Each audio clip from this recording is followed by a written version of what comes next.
Hi, sixth grade artists and families. I'm Mrs. Frederick.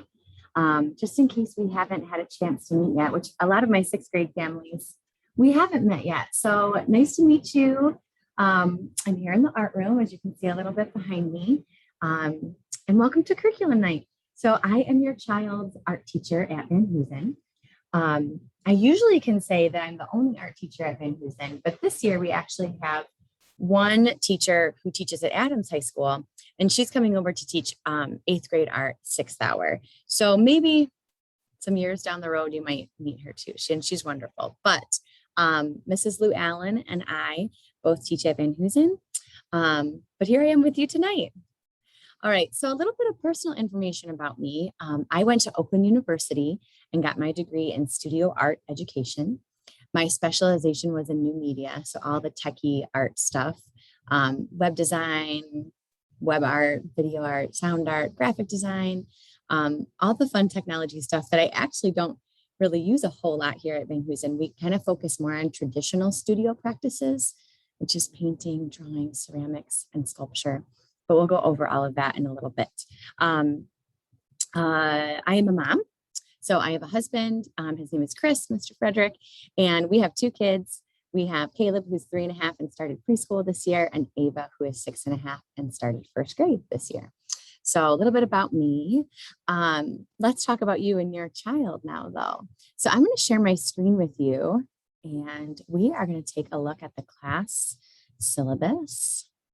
And this syllabus can be found, pop this up here, can be found on, oh, this is expectations. Sorry about that. Let's look at the syllabus first. There we go, syllabus. This can be found on Google Classroom. And I sent your students and copied guardian and parent and guardian emails.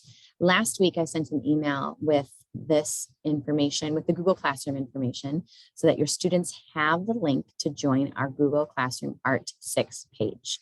And if they haven't done that yet, they can always ask me in class for the code, or we can pop out their Chromebooks in class and get them connected.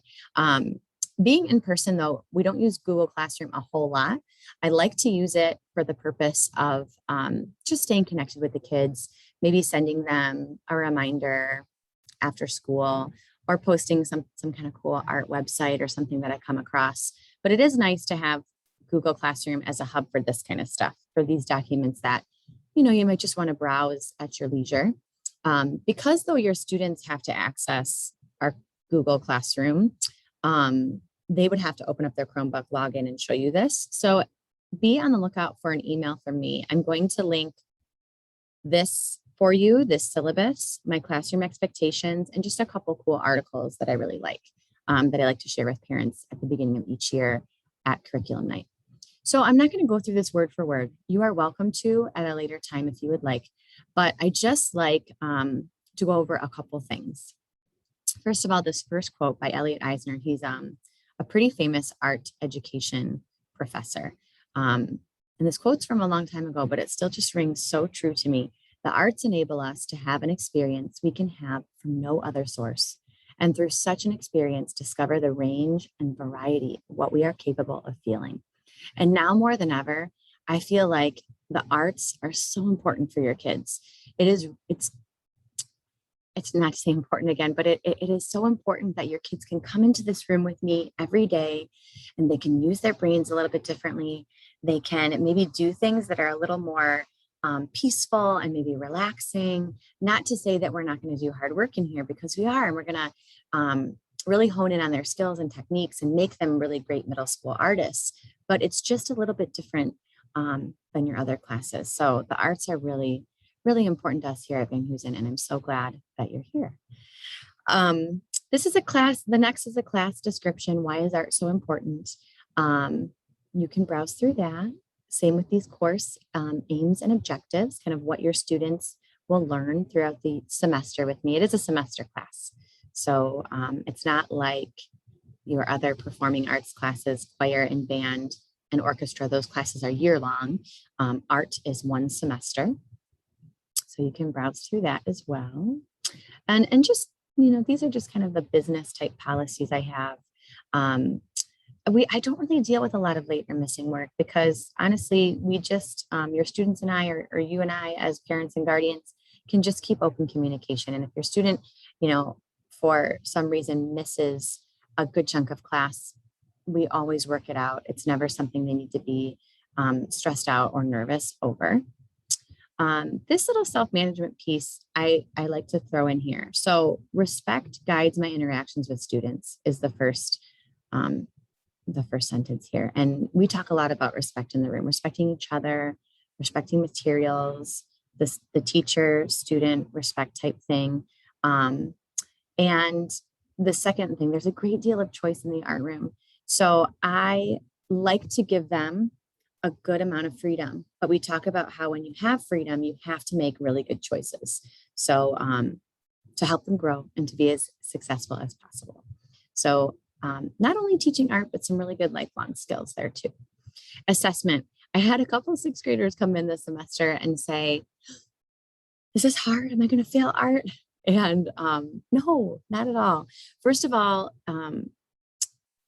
art in sixth grade, on your students' progress reports and report cards, you'll see an S, which is satisfactory, or a U, which is unsatisfactory, but you won't see the U, you'll see the S for satisfactory. So they don't get a letter grade in art as a sixth grader.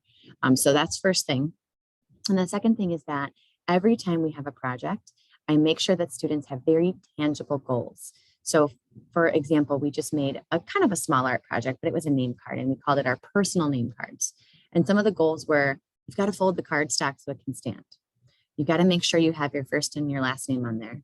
And then more of the creative part, the goal was to use various materials around the room that I showed them where they were to decorate your card to make sure that when I look at it, I can tell about you and who you are.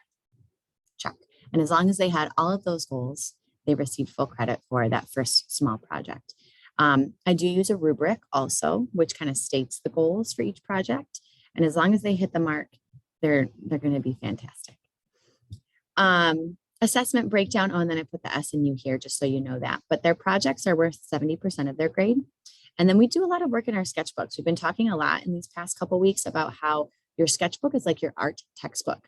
We don't have a textbook in art that's given to us. We kind of create our own resource material by using our sketchbooks almost every day. And then lastly, this is my contact information, my email, my voicemail. I have 6-hour conference this semester. So email is always a good first point of contact. And if we need to speak further, I'm always willing to call you and have a phone conversation as well. Or if the need should arise to meet in person, the 6-hour will be a perfect time to do that. Okay, let's look at my classroom expectations really quick. And this is just something that each teacher at Van Hoosen creates. It's on my door. It's also on my Google Classroom. I will link this in an email for you as well. And it looks a little bit different during this COVID era. Number one is the big difference here. So masks on when you enter the room, and that's just kind of a community thing right now, or school-wide Oakland County thing right now. And then I asked that the students wash their hands when they enter. And I've told them, even pre-COVID, this probably would have been a really good idea since we do use shared materials. Sometimes your students can use their own materials, but they're not going to have their own clay tools or their own kind of specialized painting materials that I use. And know too, and take, peace in the fact that I disinfect and really make sure that I keep everything clean, especially now, but even pre-COVID, I did too. So masks on, wash your hands when you enter, and then we kind of sit down and start our day. And I do have plenty of hand sanitizer, lots of disinfectant wipes. The district has been really great about that. So know that your student is safe in the room. And then I asked that they bring their sketchbook and a pencil. And a lot of them already have. A few are just waiting on sketchbooks. I have told kids that are waiting on sketchbooks that I can always supply one for them if they need it. No food. And that's just a general art rule. You don't want food on your art. Water's okay. We also have a really nice door that kind of goes out to like a little courtyard in my room. And there's nobody in the room right now, so I can kind of show you this. But that door 18. So they can kind of go out there if they need a mask break just quickly, because we only have hour-long classes now. Last year with 2-hour-long classes, we used to get out there a little bit more, but they're always welcome to take a mask break out that door as well. Sign out for restroom use, practice respect, like we talked about, clean up, no cell phones, they keep those in their lockers. But if you have any questions about this, or anything we discussed tonight, you are welcome to email me, to call me, and have a conversation. But I'm really happy to have your sixth graders with me. We're going to have a great year. Thank you.